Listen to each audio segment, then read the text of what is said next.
रोडवर अपघाताची मालिका सुरूच. रस्त्यांच्या कामामुळे व रस्त्यात खंदून ठेवलेल्या खड्ड्यांमुळे व त्यावर खडी पसरवल्याने वाहक चालकाला मोठा मनस्ताप सहन करावा लागत असल्यास समोर येत आहे. त्यातच टू व्हीलर वाल्यांना आपला जीव मुठीत धरून या रोडनी प्रवास करावा लागत असल्याचं समोर आले आहे. जागोजागी खड्डे करून ठेवल्याने व त्यावर टाकलेल्या खडीमुळे गाडी स्लिप होण्याचे प्रकार समोर येत आहेत व त्यातच एकेरी लाईन असल्याने गाडी चालवणाऱ्यांची मोठी कसरत करावी लागत आहे.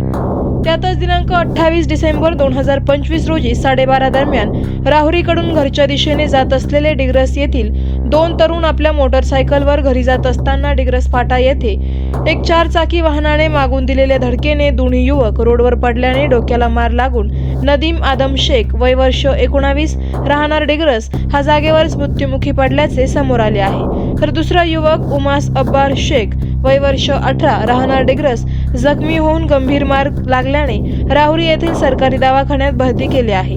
त्यातील मयत नदीम शेख याला डॉक्टरने तपासून मयत घोषित केल्याचं समोर आलं आहे. हे दोन्ही युवक डिग्रस तालुका राहुरी येथील असल्याचे समजले आहे. या अपघाताची खबर डिग्रस परिसरात कळताच एकच शोककळा पसरली आहे. हे दोन्ही युवक अत्यंत गरीब घरातील शिक्षण घेऊन मोलमजुरी करत असल्याचं समजले आहे. या घटनेचा पुढील तपास पोलीस निरीक्षक संजय ठेंगे यांच्या मार्गदर्शनाखाली गणेश सानप करत आहेत. आवाज जनतेचा न्यूज प्रतिनिधी कैलास लांडगे. करायचं आहे लाईव्ह कार्यक्रम किंवा आहे कसले आंदोलन, जनसामान्यपर्यंत पोहोचेल आपला हक्काचा आवाज. आवाज जनतेचा. बातमी व जाहिरातीसाठी संपर्क करा स्क्रीनवर दिलेल्या नंबरवर.